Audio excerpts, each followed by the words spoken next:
Aki marangi hari teteh ngagiwar sabisa-bisa sangkan teka kenaan ku eta pedang. Tapi dilakui lama aki marangi teh ripu oge sabab kecepatan gerakan si dadap teh kacida kencangna. Dina hiji kesempatan si dadap harita nyebatkeun pedangna kana leungeun aki marangi. Hiu keplas leungeun aki marangi harita buntung semaciku. Guak aki marangi harita ngagoak muringis kacida nyeri pisan. Geuting ngucur tina panangan aki marangi harita. Si dadap harita nyebetkeun pedang kana suku aki marangi. Aki maranggi hade terluncat berjeng nyecek kana dada si dadap. Hiu kerawak. Ku si dadap rete tewak ku leungeun kenca. Terus dibantingkeun kana teuneu kubrak gorentel. Aki maranggi hade maksudna mande kudang.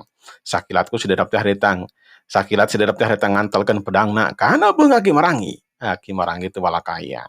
Si dadap haretang ngaheumbatkeun pedangna ngarah kana beung aki marangi. Geus pasti we bakal sapat. Hiuk. Pulang terang pedang hari tadi pedang si dadap harita teh takis ku bedog dina kayan kitu dihareupeun si dadap teh jalma ngahalangan pamaksudanana.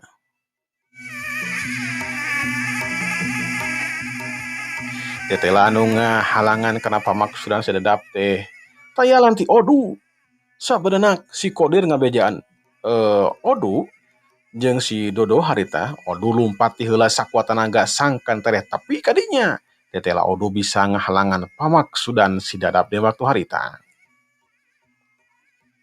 Ning Tasya datang oge konyuk.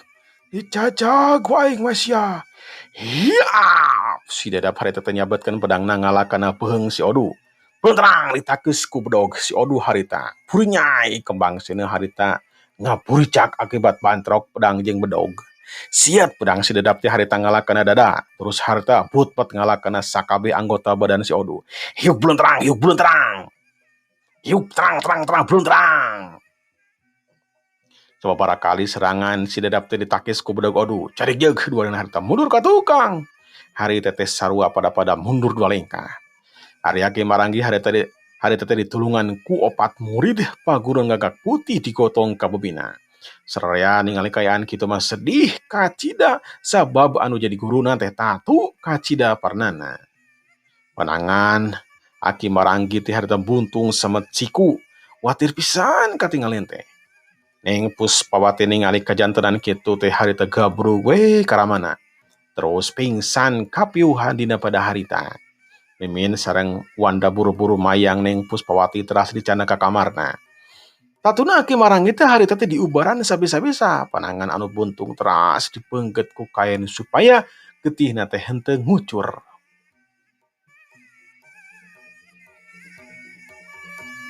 Di tempat sejen harita teh aya lalaki lompatan asup ka paguruan gagak putih. Saeta jalma teh tayalan ti Dodo harita. Barang asup ka paguruan si Komar harita megatan Dodo supaya bisa nulungan aki marangi heula. Dodo harita nitinan tatuna aki marangi. Terus dapalengan Dodo teh diantelkeun kana pingping aki marangi anu getihan. Kacida ahengna sabab tatu aki marangi teh lita dina pada harita. Teras panangan anu buntung ku Dodo teh dicabak katingali getihna masih kene ngucur. Dodo nyalurkeun tenaga lapisna kana leungeun katuhuna sangkan bisa maper getih dina panangan aki marangi. Ajian beraja geni bisa dipake nulungan aki marangi. Terila oge getih anu ngucur teh perantos saat. Aki marangi bisa leupas tina pati sabab ditulungan ku si Dodo harita. Aki marangi ngaraos isin ku tindakanana perantos ngusir si Dodo jeung si Odu. Padahal mah duanana oge harita teh nulungan ka anjeunna oge nulungan ka nu sanesna. Malahan mah si Odu mah harita teh keur tarung jeung si Dada.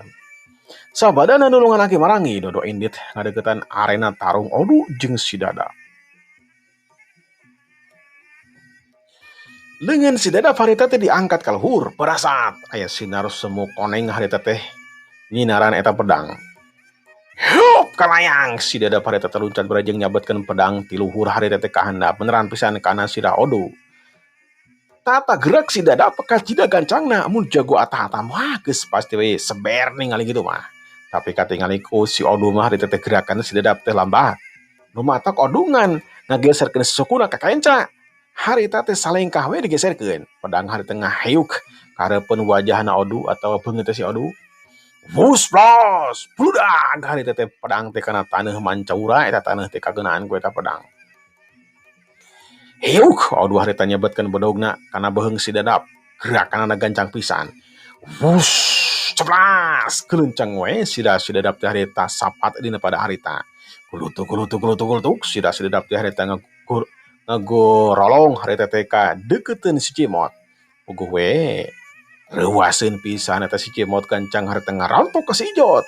Gak brug, awak Ijot teh harita teh katindihan ku si Cimot. Sakabeh anu nyaksian tingkah laku si Cimot jeung si Ijot sarori. Meh we kajadian anu pikasieun harita teh kapopohokeun. Kubraga harita teh awak si dadap namru kuyang getih harita teh.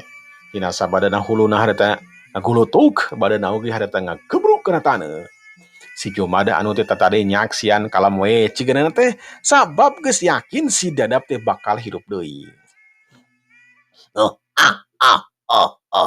Gedeung deui oge hudang deui goblok. Dewek jeung si dadap teh moal kakeunaan ku pati. Deuleukeun we teu percaya mah. Deuleukeun ku sakabeh anu aya di dieu deuleukeun sakedeung deui kita si dadap ka hudang deui. Deuleukeun. Sakara-kara awak si dadap teh harita ngulisik terus hudang neangan sirah anu ngagulutuk. Murid paguron gagak putih mundur harita teh ngajiwan eta tempat sieungeun ku si dadap. Kulantaran sidahna teh ngagulutur rada jauh, si dadap teh harita ngagunakeun elmuna sangkan eta sirah teh nyampeurkeun sorangan kana tempatna. Teu laugeh eta sirah teh langsung ngalayang sup kana tempatna. Malikna pas ka hareup. Dodo narik napas panjang harita. Lawan manehanana kacida saktina hese ngalihkeunana sabab hirup deui. Dan kitu cerelat aya bayangan harita pancuh nangtung di deketeun si Odu.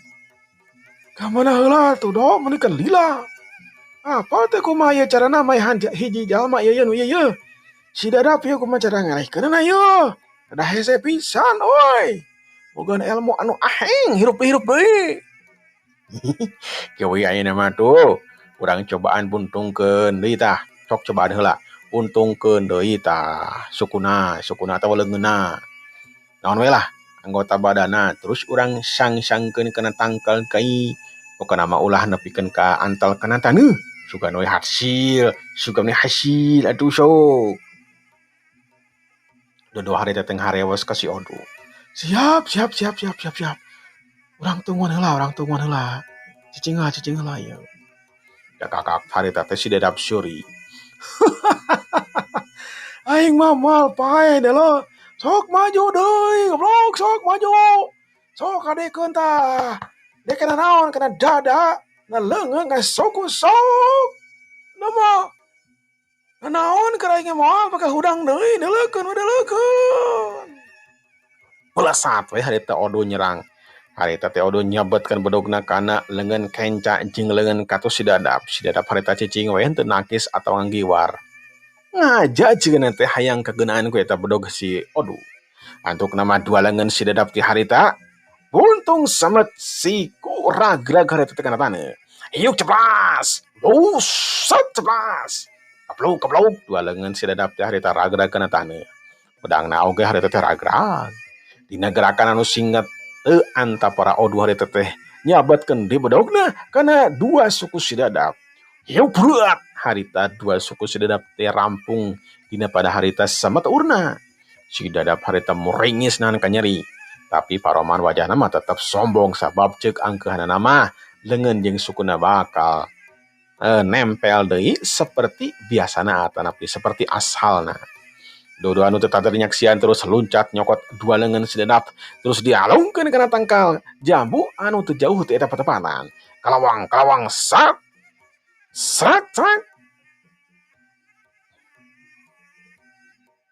Tina leungeun Dodo aya harita teh senjata rahasia nyusul kana eta dua leungeun si dadap anu dialungkeun. Siet cerap nancerep dina leungeun si dadap parat kana tangkal jamu.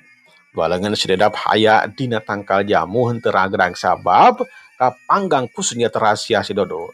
Ari dua suku si dadap mah harita teh ku Dodo jeung si Odu teh diantepkeun we hayang apal naon anu baris kejadian. Lekung sidila suku si dadap teh harita nyambung deui duanana atuh nalita deui dina pada harita. Ari leungeun si dadap mah tetep nempel dina tangkal jamu.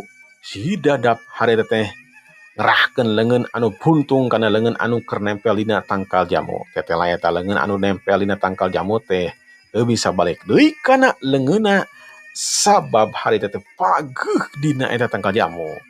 Tinggal kayan kitu Dodo jeung Odu ngartieun ilmu rawa rontek teh moal aktif mun anggota badanna mah henteu nempel kana taneuh. Odu jeung Odu silih reret terus harita teh nyaring seuri. Setelah leungeun anjeun teh teu balik deui geuningan lur. Berarti anjeun kudu digantung karek bakal paeh sanyana atawa salilana. Dodo tandas pisan harita teh dina cumaritana. Si Dadap harita teh ngarenjang kaget sabab Dodo jeung Odu apaleun kana kelemahan ilmu rawa rontek. Tapi kakagetna henteu ditingalikeun ka si Dodo jeung si Odu. Si Dadap harita teh loncat teh najong kana sirah si Odu kalayang hiuk. Suku si Dadap harita teh nyamar kana beungeut Odu. Kerawak we Odu teh tewak sabab gerakan si Dadap teh katingali lambat. Terus harita teh cantok ka handap. Kubrak awak si Dadap teh harita niban lemah. Teu kanyahoan congo bedog Odu antel kana beung si Dadap. Ningali kayan kitu si Jubad harita teh loncat teh najong leungeun si Odu. Tapi gerakan si Jubad harita teh kandeg sabab Dodo geng halangan kana gerakan si Jubad. Dina kayaan kitu si Jubad pilihan kajabati ngalawan si Dodo harita teh. Ucapkeun harita teh si Odu. Odu harita ngangkat kana leungeun katuhna maksudna dek nyabat beung si Dadap. Heuk ceplas. Cer. Getih harita teh mancar tina beung si Dadap. Kulutuk sirahna harita ngagorolong muterak kadeukeuteun si Odu. Odu harita teh najong kana eta sirah si Dadap kadeukeuteun si Kodir anu keur nyaksian kana eta kejadian. Gabokna teh ditewak terus ditalian digantungkeun dina tangkal jamu. Awak si Dadap harita teh kakerjatan terus maut dina pada harita.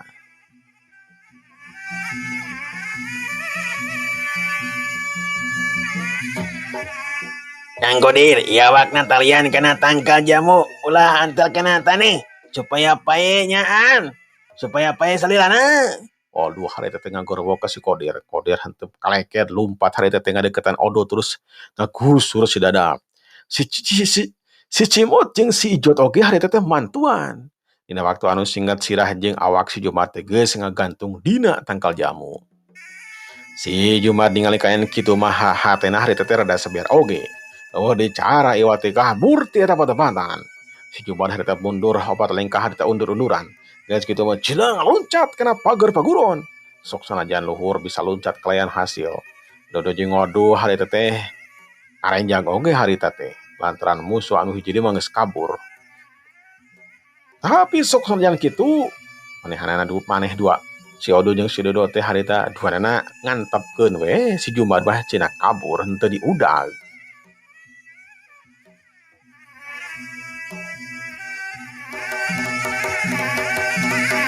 Kemarin cenanya we manya si Dadap cenah kitu bakal carieun murid-murid paguron ieu.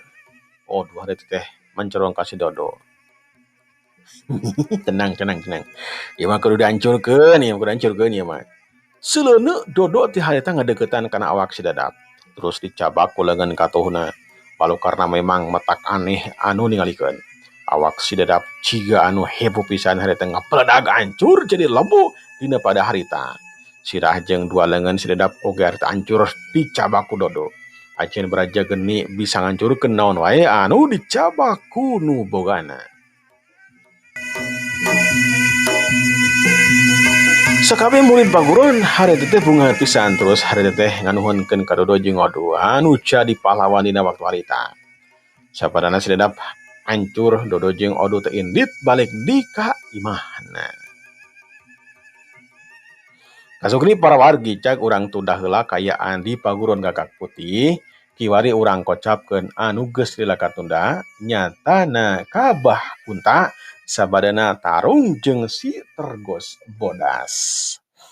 Sanggeus tarung jeung si Tergos Bodas, bah kunta harita teh ngajurulat ninggalkeun kampung Nangewir dek balik ka Gunung Buleud. Cirimna harita teh jujurulatan mubus asup ka pileuweungan. Sasatuan nyaringkah sabab sieuneuan ku cirimna Bah Kunta. Teu kacaturkeun lila di jalana Bah Kunta kocapkeun geus tepi we. Bah Kunta harita teh nangtung di hareupeun guha. Geus kitu ngageblikeun ku katuhuna kana taneuh.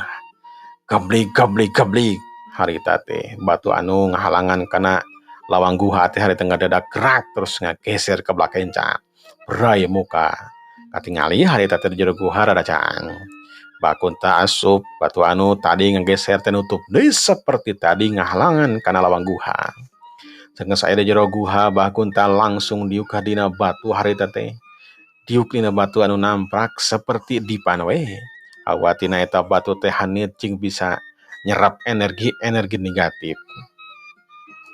Henteu jauh tina eta batu anu namprak aya balong letik. Caina herang ngagenclang dikabitaeun. Eta batu jeung cai anu aya dina kolam atawa balong bisa ngalengitkeun tatu jero ku cara diuk atawa sare dina eta batu terus mandi dina eta kolam atawa balong.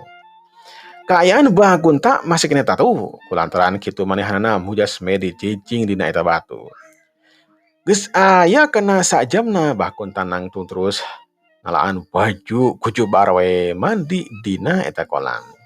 Karasa kuba ome teh karasa kuba hakunta teh anu tadina cangkengna nyeri ayeuna mah cager deui.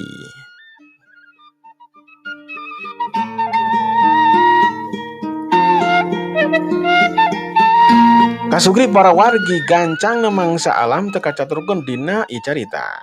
Bakunta geus aya sabulan we cicing di guha handapan Gunung Buleud sabadana tarung jeung si Tergos Bodas. Ucapkeun ieu carita teh dina waktu haneut moyan harita. Sora manuk cing carwit uclah-aclejeng pada baturna hawa tiis nyacap kana kulit. Ari bakunta harita teh nuju latihan jurus cing ajian anu anyar harita. Ngaranna eta jurus teh nyatana jurus kaki seribu jeung ajian angin puyuh. Jurus kaki seribu mangrupakeun jurus anu ampuh. Sukubah unta harita teh seperti anu loba we jadi 1000. Lawan bakal bingung. Nangtukeun suku bah kunta anu asli. Ari ajian angin puyuh nyatana ajian anu bisa ngagayuh angin puyuh. Nyerang bisa nyerang ka musuh-musuhna. Musuhna bisa wae ngalayang ka bawah ku eta angin ciciptaan bah kunta. Bah kunta harita teh het latihan sorangan disaksian ku manuk anu kekeleberan jeung pada baturna. Sasatuan teu wanian ngaganggu sabab ngartieun bah kunta teh lain jalma sambarangan.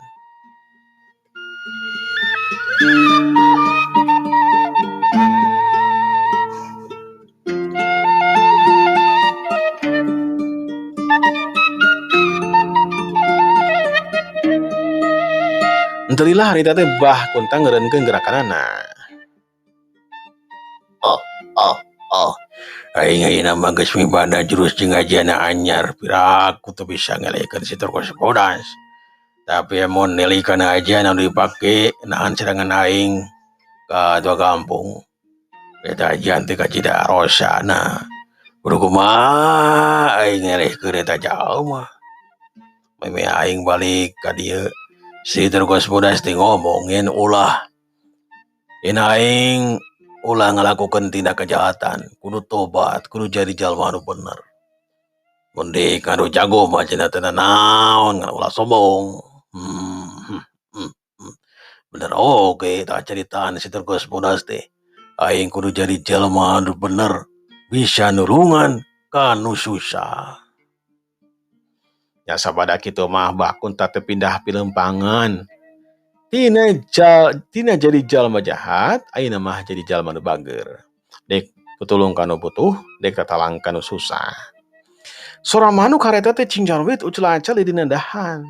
Angin sumilir nebak kana tatangkalan, mentak seger kana awakna. Prih aya hiji tangtungan jalma hareta teh ngaholang mikiran kajadian anu geus kaliwat-liwat. Sabada ngaholang lila harita teh eta jalma atawa anu katelah bah kunta teh leumpang dek asup ka jero guha. Tapi gerakanana jadi kandeg sabab aya cirim anu ngacurirat ngahalangan kana leumpangna bah kunta. Curirat layang, calagedag nangtung di hareupeun bah kunta. Eta tangtungan jalma teh make baju sarwe, buukna panjang sametonggongna di tukangna harita ngadaplok kacapi. Jigana mah eta kacapi teh senjata andalanana eta jalma.